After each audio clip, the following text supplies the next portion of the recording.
Hey guys, we're down in Jackson, Minnesota at the AGCO Intivity Visitor Center. If you've watched my other videos, you're thinking, he's at an AGCO plant? Yes, and we're gonna take a tour of this place today.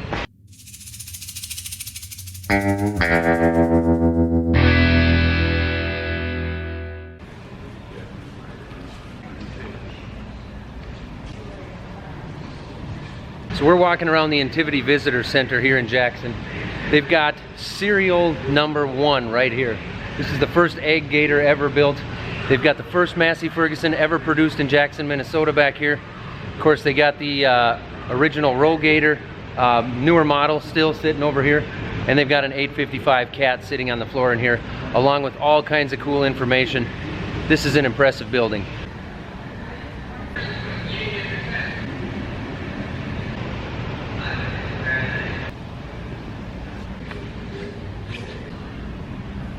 In 1991, they bought White, New Idea, AGCO Star, Bent, Spray Coupe, AgChem, Challenger, Sunflower, Valtra, GSI, and the list goes on. This right here is one of the first variable rate computers. This came out in the late 80s and early 90s. I can't imagine having one of these ride around in the cab with you compared to today's models. Wonder if you could play Oregon Trail on this thing. I remember how I started.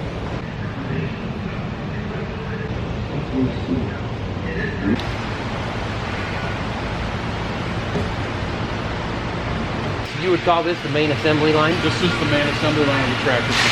And there's 17 different stations here. Have all different stages of work content while they're building the tractor, from starting a transmission here to one driving out the other end 17 stations later.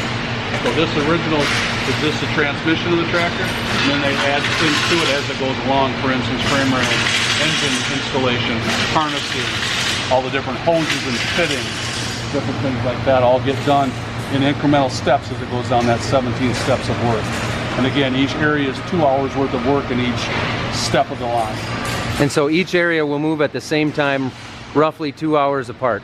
2 hours apart. So every time this end stall moves to the second station, there's a tractor coming out the other end. Yep.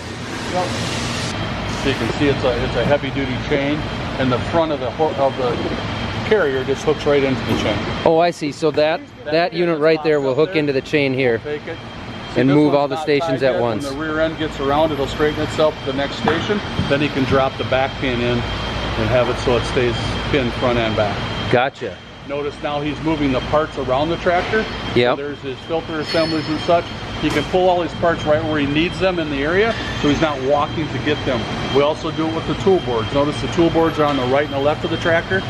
Each tool board is for each area, and it's all the tools they need to do their job. Here comes another transmission out to the line where they'll get fitted into the line. Every 2 hours, it's a different tractor coming down the assembly line. So we build on what we call mixed model line, meaning I don't batch build. I don't build 20 Masseys, change the line out and build 20 Challengers. Oh, you don't? I build as the orders come to me is what I build.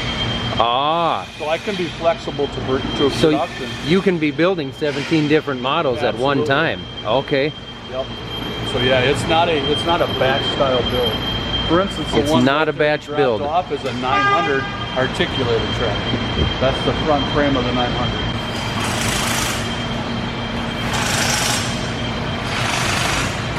Notice everything is torqued with a click wrench. That or it's DC torque, one of the two. So everything has a torque to it. Here's another 900 tractor now. It's got the transmission set inside of it. Now you can see he's doing a lot of his different hydraulic hoses and filters and such that he's adding to it. And he's building a 900 series right there. Yep. Again, he also has DC torque tools on both sides of the tractor there for torquing in any of the big frame or axle bolts and things like that. So this here is the electrical torque machine, or a torque wrench. Correct.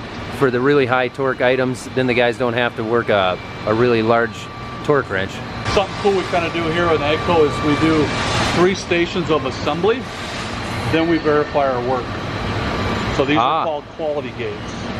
Okay. In the olden days of assembly, you built the tractor complete, you inspected it when you were done. Sure. Now we're coming in and we're inspecting every 3rd or 4th station on the assembly line to find out check for issues, check for anything that's going on with the tractor, and now I have feedback to my people that are building upstream. So quicker feedback on anything that we find to be issues. And They're that's also what they're doing here is they're calibrating the transmission. okay. The big power unit that's hanging down over the transmission right now, they're running that transmission without an engine and calibrating it, setting it up so it's correct when it comes into the engine. So the transmission is all complete after these 3 stations. It will be, yes. The rear end, we call it, the back of the trailer. Yep. That starts and then you just add to the rear end. That's the beginning of the tractor. That's the very first piece we set is the transmission. Yep. And everything takes on from there. Cool. So you can see the transmission's all plumbed up with all the hoses and lines. Now the engine's going to get installed. It's got its frame rails on it, and all that is done. Now the next step will be to go into the wash bay where they'll wash and clean it, because now we're going to start painting it pretty quick. Okay. Tag time counting down 60 minutes. That's how much time they've got left before they can theoretically move the line. Remember, we manually move it, but that gives them the time fence to know where they're at for their day or for their machine. So if you need help, don't they need help to get their work done? if you finish your project 20 minutes before the next guy, do you just get to go have a beer? Nope. I'll float back and forth and help the person ahead of me or behind me. Okay. This is the wash bay, you said? Wash bay, so they're prepping for paint basically. So there's a pressure washer in there to use a high phosphorus cleaner that etches and cleans that metal, gets the greases, the fingerprints off it and such. They'll also bag wire harnesses in here so we don't paint the wire harnesses. We do a light colored primer, and then all of our frame is the gray like the engine color. So everything when it's done will become dark gray. So it's a 2-coat paint. Urethane top coat with an epoxy primer. And it's dried. There you can see the guy in there painting, but it's dried with ovens, which is next ahead at about 160 degrees for about a 40 to 50 minute time frame of drying. Now after that 2 hours of dried paint, now it's going to come out warm but not hot to the touch, so you can start working on the tractor again. And now I'm going to do on my under hitch work. So there you can see he's working, he's getting ready for his lift arms, his drum bars there. Putting any of the hitch pieces on the bottom of the tractor. They'll also do any belly pans. They'll unmask the wire harnesses out of the bags. And they'll also lift it here again with the Mohawk jacks. That'd be easier to work on the tractor underneath versus laying on your back trying to get things tight. So this is an articulated 9000 series MT900. These will max out at 600 horsepower. 600 horsepower, it's okay. a 12-cylinder AGCO power engine. This would be an MT800 series like what we saw up front. Correct, yep. This one's got the actual 3-point on the back. You can see that back here. Again, that's an option. You don't have to have that. So each one's built to a customer order. It's specifically built how he wants his tractor built. It's not a stock tractor and then tweak it later. It's built to his specifications. Each one is already sold to somebody that ordered it exactly how you're building it. 9 times out of 10, we won't build a tractor unless it's sold and spoken for either by a dealership or a retail customer. Okay. Pretty cool. Cab assembly here. The cabs will start at the far end of the tractor line and work their way this way, and then that cab will come across here, and then the cab has to match up with each chassis as it comes. So they got to sync to make sure that the line matches up, cab to the track, and they're in the process of setting a masking cab right. So are they on the other side of the building? They're on the other side okay, of the plant. Then they jump to the center here. Correct. When it's time to be assembled. Stage separated to come across over there. Sure. Fluid fill. Fluid They're fill. Put all the fluids in it. They'll Okay. Put the prescribed diesel amounts in. They're going to do the top off hydraulics, all the different oils. They'll actually put washer fluid in. All the fluids are all punched in by serial number, and they remotely pump to dispense exactly how much they need with the gas pump style handle. So when it gets to 60 gallons of diesel or whatever we're putting in it, it automatically shuts itself. So the computers know exactly Yep. what each model needs of every fluid. It's all remotely pumped from outside into the building. Wow, that's cool. And then also AC these lines over the top of the box here, all the AC charge lines to charge your air conditioner. So they're going to run and start the tractor for the first time in this box. You'll notice all the hydraulic transducers on the back, all the electrical transducers hanging on the arm here, and he's in the process now of running this thing through its first paces in the startup area. So in the back you can see all the valve for your implement valve is all hooked in, so they can simulate lifting, dropping implements, checking pressures, verifying the pressures are correct. About 1,000 tests in this box that they do to this tractor.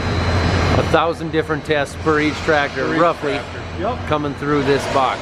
Computer tests it. If it falls within the parameters, that's a good test. If it isn't, we stop the test. They have to rectify the issue, and then we start the test over again. We don't go on from where we found the issue. We start over again to make sure nothing upstream was affected by the issue we found. What's going on our left side over here? These tractors have been through startup. They've been out to a driven track where humans interact with it. Now they're coming in for the last steps of lookover before they go to the ship lot and be shipped out. Okay, so these are final. 2 to 3 days of getting on a truck. Yep. Okay. And you can see all the different, you got red and green today, tomorrow it could be yellow, red, green, doesn't matter. Any given tractor comes through this station. Okay. How often does the tractor get to this point and there's a major issue and you can't figure out what it is and you have to pull it? Not very often. Not very often. Not very often. Does that pretty well stop your, if there is one with a problem, it pretty much... Actually get these carts off the line if you have to get them off the line. Okay. That's not something you want to do. Right, right. Most of the time the issues can be rectified right in process. When they get done with all their testing here, they also pressure wash it again for the simple reason that when I coupled things, was it a leak or was it just a drip off a coupling? Sure. So I wash it again to make sure it's good and clean. So when it goes out to its road test, I know there were no leaks or drips coming out of this area. Okay. Does the guy that farms the field across the road, does he have a Challenger? It doesn't, it should. So we have a roller dyne that dynamometers every tractor. So you're testing the horsepower at the wheels in here? Correct. Every tractor that leaves? Correct. Every tractor. We don't know of anybody else in the industry that does every tractor. They will spot check dyne, but they do not do every tractor. Jackson does every tractor, whether it's an articulated, the 600 horse, articulated, the tracks, or the wheels are all dyne. Can't see it because it's on the other side of the line, but they'll bring that hood up over with a vacuum lift, pick it up and drop it onto the tractor. Also gets its counterweights here. So whatever your weights you want on your tractor, we'll specifically spec your weight package for you. And then last but not least, tractor comes in this bay. It's got a 75,000 pound hoist in the floor that picks the tractor up and its cart.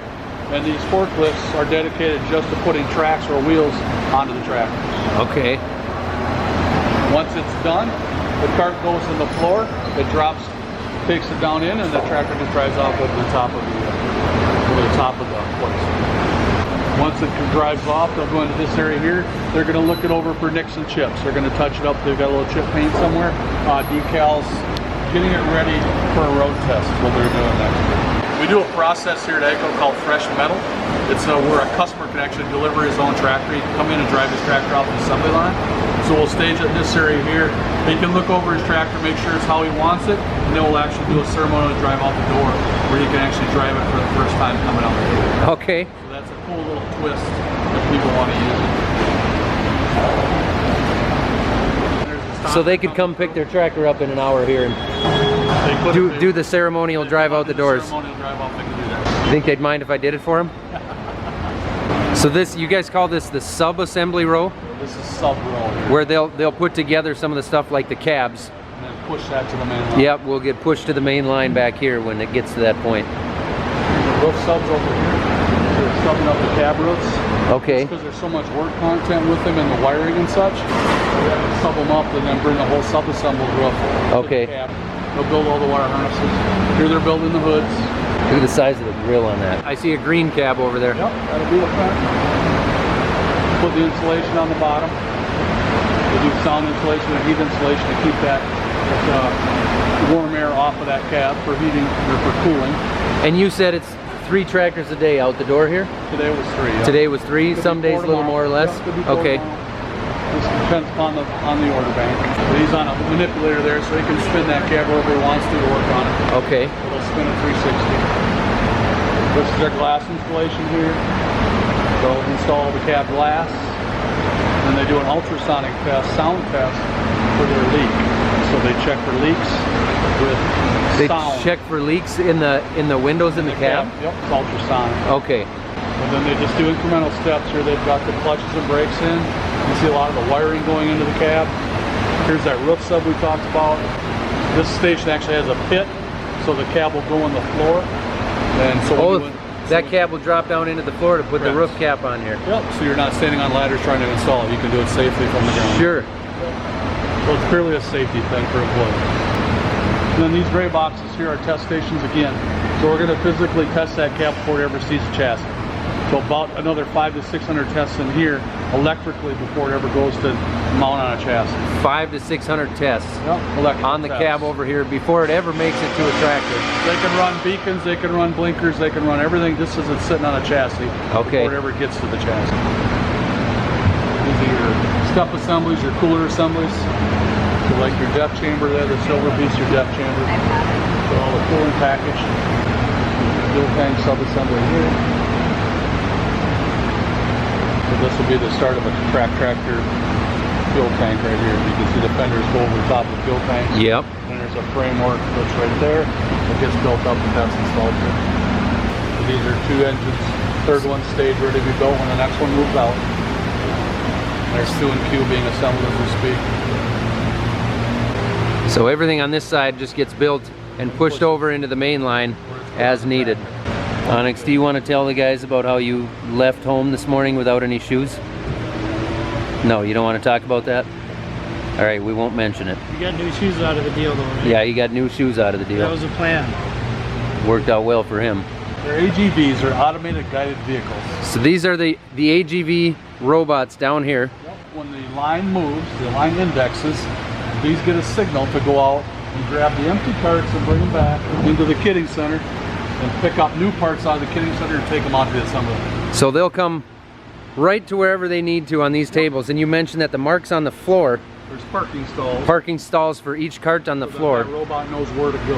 And that robot is programmed to know exactly where to go. Robot where he's got his track right here, Yep. and that's where he runs. So how does that robot, how does it know where it needs to go and when? There's magnets in the floor, buried in the floor like a checkerboard grid.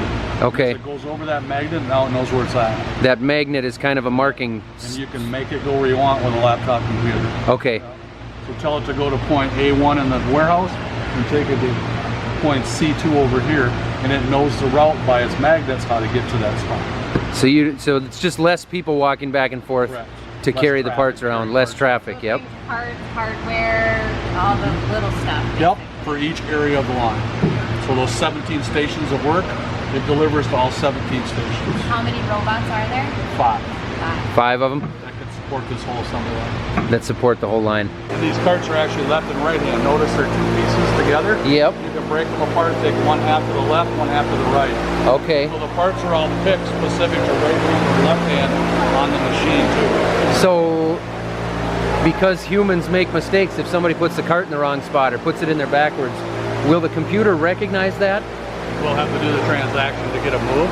Okay. But yeah. The computer will recognize that something's wrong and probably let you know. It'll Okay. there's a cart number on each one of the carts. Notice the 2101, 2102. When Yep. they're doing their computer pick of the parts, it tells them to put it in bin 2101. Have you ever had a robot get mad at you and walk out? Never. Not one time. Have you ever had one break down? Oh, they break down. So they do get sick. And they'll lose charge. They'll lose their charge once in a while. The batteries. They're like a golf cart. They got batteries inside of them. So there's always that upkeep or that maintenance. Do they charge as they sit there while they're Yeah. not working? So they're charging while everybody's on lunch break. There's a charge bar. Only 5 robots and 900 and some employees. Yeah. If you look there, you can see the charge bar going to them. Okay. So somebody has to plug it in. He parks himself back on his charge bar when he's done. Oh, okay, okay. So you don't have to plug it. He plugs himself in. No, he plugs himself in. There's a good look at it there. He or she. He or she. Yeah. Are there arms then, or what grabs the part? So see that just above the 2, there's that little circle. There's Yep. a spud that comes up out of there, Okay. and it grabs that cart and drags it. It doesn't lift it. It just Oh, okay. drags it. It pulls the cart. Yep, it Okay. drags it. Yep. And the capacity is about a 2,000-pound cart it'll drag. Okay. It's not grabbing specific individual parts. It's grabbing the cart. It's loaded. grabbing that whole cart Okay. and dragging that. Got it. Okay. Humans still Okay. pick the parts, put them on the cart, Okay. and it delivers the cart The whole cart. to the line, Got it. like that cart right there. Sure. Put the tubes hanging on it. That's the cart it would have delivered. This is the new Fendt on tracks. It's a Fendt on tracks. Used to be marketed as a Challenger for Europe, but now they're marketing it as a Fendt. It's essentially the same tractor, but just marketed as a Fendt in Europe. Can I walk around it? Sure. Don't touch it. I've never seen one of these up close.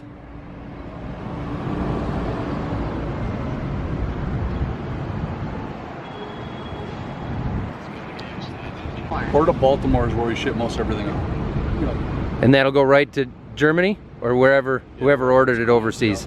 600,000 square feet in this building, and this is all RoGators and TerraGators? And then in the back half where the roof rises is the fabrication and welding department. Okay. But all this up here is paint and paint and assembly. Different steps of assembly as they're going down the assembly line. Now they've got their fuel tanks added. The wheel legs are installed. Here's a RoGator where your legs will pull in and out for your adjustable row widths. Yep. So that's all done here. They're installed. We'll make that loop around, but now they're ready for a cab.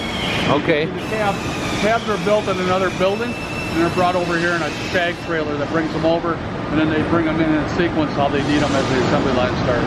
So here's your liquid system boom tree. So it's going to carry your booms, lift them up and down. You can see they're in the process of putting an air system together now. When that air system is done, it'll pull it into here, where they'll do an electrical test just on the system to verify everything's functioning electrically. When that's done, they'll bring the system over to here, and they'll lift that whole system up and drop it onto the chassis. Okay, so the chassis are built back here and to our right. Correct. The actual box systems or whatever the unit is they're coming for will get, yep, they meet up right here. Okay. Startup bay similar to what they were doing on the tractors. Correct.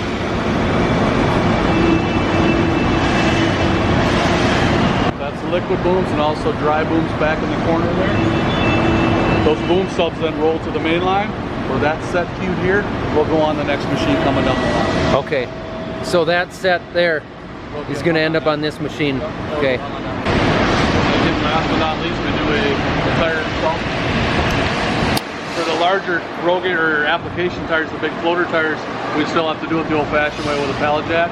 But for the RoGator tires, I have a manipulator that will grab that tire and it's laying on a pallet flat. They can turn it up, stand it up, and put it onto the hub. Okay. And I can do all 4 tires right at this station. So there's no manpower needed on the RoGator. Not on the RoGator.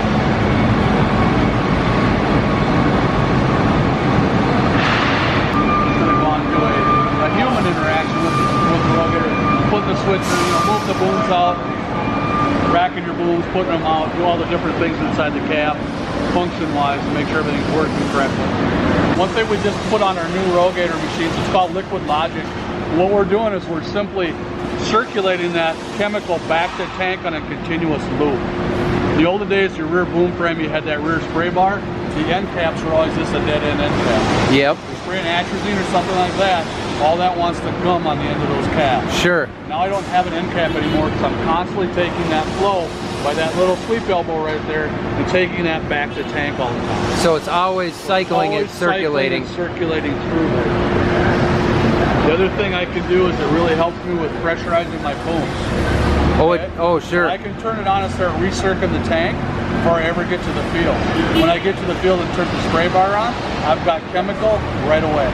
Okay. And I can start spraying right away with chemical and water versus just water to prime your booms. Right. Okay, now I know exactly when I hit the field, I can start spraying chemical right away. Sure. That's a huge plus. Yeah. And that's all part of this new Liquid Logic liquid system that we're putting on these RoGators. What year did the RoGator start? 1993. 93? So it's been a little while. It's been a while, yeah. And TerraGator was when? Late 60s to Late. early 70s. Okay, so well before the RoGator. Here's paint system. So this is liquid paint. So they're spraying with the liquid top coat, urethane, top coat, and epoxy primer. And this is an oven system that'll dry the paint as it goes through. These will be a big fender for a TerraGator. This is the powder coat booth. Okay. What they're doing there is you can see behind there there's a spray window or a window. Yep. That's a sensing window. So as it goes, the parts goes through that window. You look, you can see 5 nozzles on the right-hand side of that gray piece, the silver arms. Okay. That's where it's spraying dust or powder onto that part when it comes by. Okay. And it tells how many nozzles to turn on by sensing how long that part is. So it senses how large the part is and it sprays where it needs to be sprayed. Right, exactly. This is their learning area here. We call it AGCO Academy. So this is where they'll spend their first couple of weeks before they ever go to the assembly line and learn how to do their job. They learn it here first before you go to the assembly line. Those are perfectly flat pieces of granite stone. So I know when I'm measuring something and angling, checking angles, I know that piece of stone is flat. I know Sure. it's 0 flat. Then he'll verify with the different arms there, to verify that the parts he's measuring is matching up with what we've got on the drawing. Okay. So it's like a first piece inspection area for all the things that they do.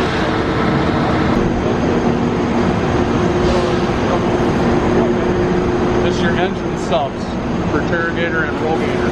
So doing all the different engine assemblies for the RollGator, TerraGator. Once those engines are subbed, they'll push to the wall, and that's where they're dropped into the chassis. So all the engines from start to finish are assembled right here? They're assembled here.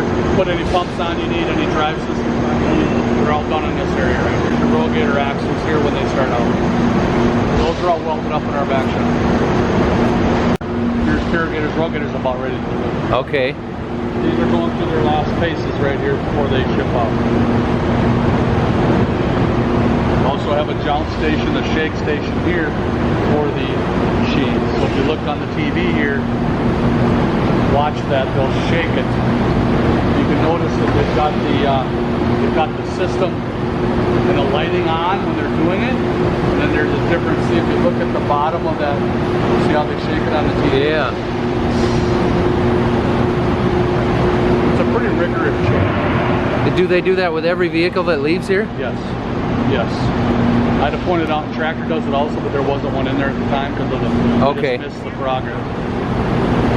Yeah, every machine is shaking. And again, they monitor the electrical system when they're shaking to find if there's any circuitry that maybe isn't plugged in or something. Sure. Make sure all that stuff functions. This is actually our liquid test station. So if you look here, you can see all the hoses that we hooked up to the boom. And straight water where it sits right now.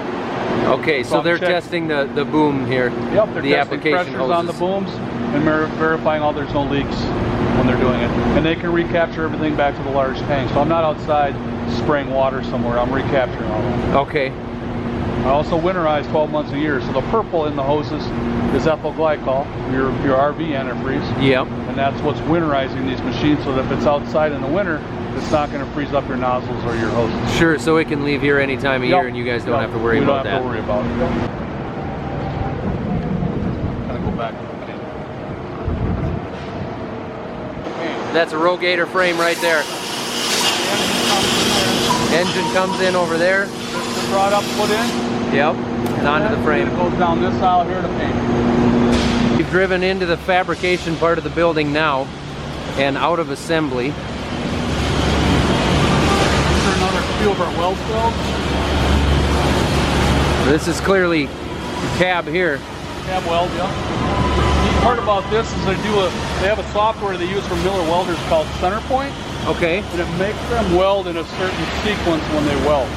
Okay. So that they get repeatable every time when they weld something. They're going to do it the same way every time. So they're going to get the repeatability Correct. every time they weld the same part together. Essentially, a human being a robot is what it is. Yeah, sure, yeah. It also senses and monitors that weld to make sure it's a good weld when they're welding. Okay. Obviously, with cab weld, you have to be ROP certified for rollover protection. So we want to make sure that these things stand up to what they have to stand up to. You can see they've got manipulators that turn them wherever they want to turn them to work on it. You just said you have a physical therapist, a chiropractor, and a nurse all on staff. Yep. They're here certain days of the week. Okay. I'm here full time. We do it. The nurse is full time. Wow. Also a chiropractor and a physical therapist. So how many people work in this? I mean, can you answer that? How many people are working here? It's about 950 is a good number. About 950 that work here in Jackson. Yep, that's right. Are you doing good, Onyx? Yeah? Our weld robot, these are laser cutters. Laser cutters. So this is cutting steel. Yep. These are 6,000 watts. This is a 9,000 watt robot. 9,000 watts. Watt laser. Okay. Fiber optic. Fiber optic. So that's that well of accuracy. wow.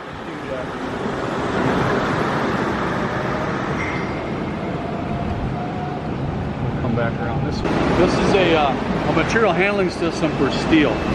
So the vertical drawers going up there, the blue drawers, not that one, but that one over there, that's all different steel storage. There's 256 some drawers of steel. Wow. Different sizes, thicknesses, grades.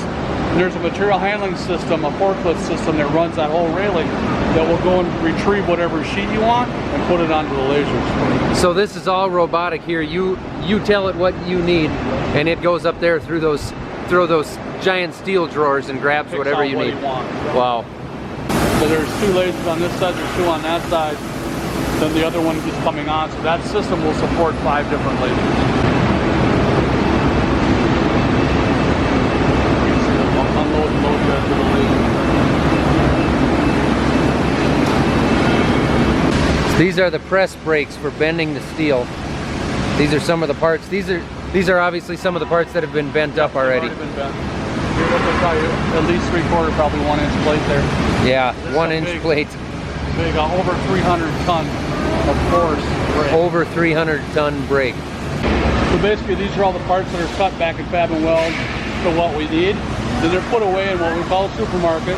And then there's what we call water spiders. They're parts pullers that will go and grab all the parts it takes to make the weldment, put it on a cart and put it in the weld cell where the welder is. So welders aren't pulling parts, welders are welders.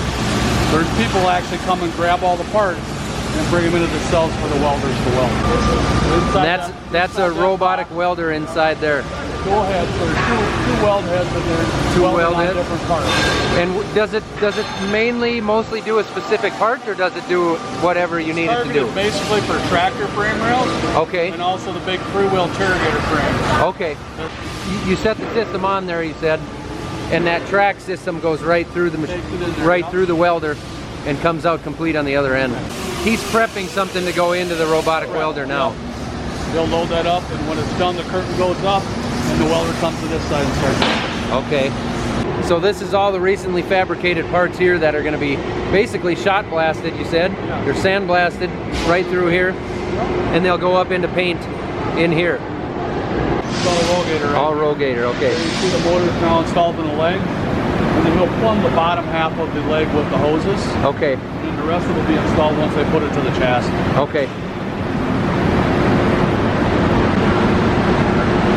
Amazes me how clean it is. But it's got the 4-wheel steer wheel front of the rear track with the front.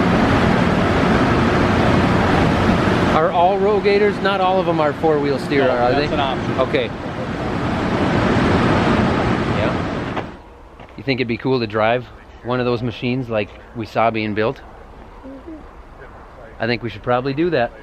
All right, let's do it.